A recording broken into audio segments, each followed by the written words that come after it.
nationalism, which means that the black man should control the politics of his own community and control the politicians who are in his own community. My personal economic philosophy is also black nationalism, which means that the black man should have a hand in controlling the economy of the so-called Negro community. He should be developing the type of knowledge that will enable him to own and operate the businesses and thereby be able to create employment for his own people, for his own kind. And the social philosophy also is black nationalism, which means that instead of the black man trying to force himself into the society of the white man, we should be trying to eliminate from our own society the ills and the defects and make ourselves likable and sociable among our own kind. All right, now that was Malcolm before his so-called Hajj over to the Middle East. All right. Now the reason, again, I'm putting this video out because, and it's especially directed to one brother, and basically, he kicked up against a Marxist / Maoist / Leninist revolution, okay, which is a socialist communist revolution, which is the only way to true freedom, and it's the only thing that has even worked for true freedom in the earth, okay. It's worked in Algeria, it's worked in Burkina Faso in Africa, it's worked in Cuba, China, in South America, okay? And again, this brother claims black nationalism, all right? And our black nationalism is the so-called grandfather of black nationalism is Martin Delany, okay?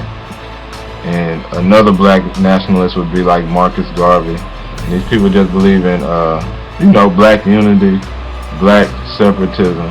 And I'm just giving a broad stroke. Not all of them believe that, but just, basically, we don't want no European influence. Okay, like I'm talking to this one brother here. Basically, what you just seen on the video. Okay, these brothers believe in black nationalism as a political, social, and economic view. Alright? And if you get another view from like a Karl Marx, like this brother, I tell him, I wouldn't even consider myself a Marxist because I study the political science of Marx. But again, it goes back to what the Messiah of Israel brought, which most of you really don't believe in. Okay, but he brought it before Marx. So the man telling me, I don't follow no European ideology, but he's not the one that came up with the ideology. So, and that's what I don't understand. How you saying you don't agree with any European ideology? I just don't understand it. Okay, because first of all, is it that bad? Is your racism that bad that you won't listen to no white man, that he don't have anything to offer you? Because look at what Malcolm just said. Malcolm just said the same thing, okay? That his political ideology is black nationalism, okay? And it's funny because I wanted to stress this so bad, and now I got the chance because I just read this a couple of days ago. This book, Malcolm Speaks, okay, by George Brittman, all right? And this whole book is about the last 8 months of Malcolm's life. And I read over a couple of things I just want to share with y'all. Because as Malcolm, he was a black nationalist, but as he continued to grow and seeing further throughout the earth revolutions that have worked, he got a better understanding. And black nationalism and socialist / communism are not two things on opposite poles. They can be worked together. You understand what I'm saying? If you're a black nationalist and you want a nation for yourself, okay, and a nation for your people, as long as it's run on socialist principles, okay, it will work. But if it's not, and you think, okay, I'm gonna be a capitalist, the people still gonna be oppressed, okay, because you have no economic plan for freedom. You just have the oppressor's economic strategy, and you just want it for black folks, okay. But let me read this out of Malcolm, out of this book, okay, Malcolm X Speaks. And this is just about the last 8 months of his life. And this is an interview he had with the Young Socialist. Okay, I believe this is a magazine. Okay, and it was published a couple months after he died. But it says, question. Okay, the brother asked him a question. How do you define black nationalism, with which you have been identified? Malcolm says, I used to define black nationalism as the idea that the black man should control the economy of his community, the politics of his community, and so forth. But when I was in Africa in May, in Ghana, I was speaking with the Algeria ambassador, who is extremely militant and is revolutionary in the true sense of the word. But listen to what he says. And he has his credentials as such, meaning for being a revolutionary, for having carried on a successful revolution against oppression in his own country. Okay. So he said, when I told him that my political, social, and economic philosophy was black nationalism, he asked me very frankly, well, where did that leave him? Okay? Where did that leave him? Listen to this. He was African, but he was Algerian, and to all appearances, he was a white man. Alright? And he said, if I define, meaning, he said to Malcolm, if you define your objective as the victory of black nationalism, where does that leave me? Where does that leave revolutionaries in Morocco, Egypt, Iraq? So he showed me where I was alienating people who were true revolutionaries. And when you, and that's the same thing I tell to this brother. When you talk down on things that could free you because you say a so-called European wrote it, or a so-called European came up with it, you are alienating not only people in the same condition as you, but people who could help you to free yourself. Okay, what do I mean? Brother, you're not the only one oppressed. Black people are not the only one oppressed. Okay, you fighting racism as if racism has been around since day one, and the white man in racism is the reason for black oppression. Racism is just a tool to keep you divided from people who can help you get free, which is other white oppressed people. A lot of these Negroes, especially these black supremacist brothers, okay, they talking about the Black Panther Party. One of their downfall was they said all power to the people instead of just black power. I guarantee you, you can't get every black person in America to unite. You need people who are oppressed to unite, to ever think about throwing or overthrowing this imperialist government. Let me keep reading.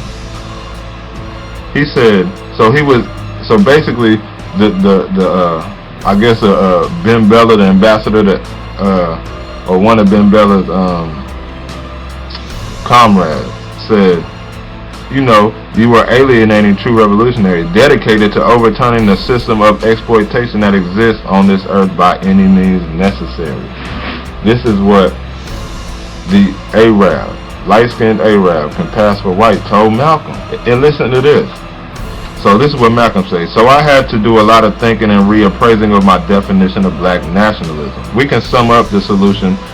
He said, can we sum up the solution to the problems confronting our people as black nationalism? Can we do that? And if you notice, I haven't been using the expression for several months, but I still would be hard pressed to give a specific definition of the overall philosophy which I think is necessary for the liberation of the black people in this country.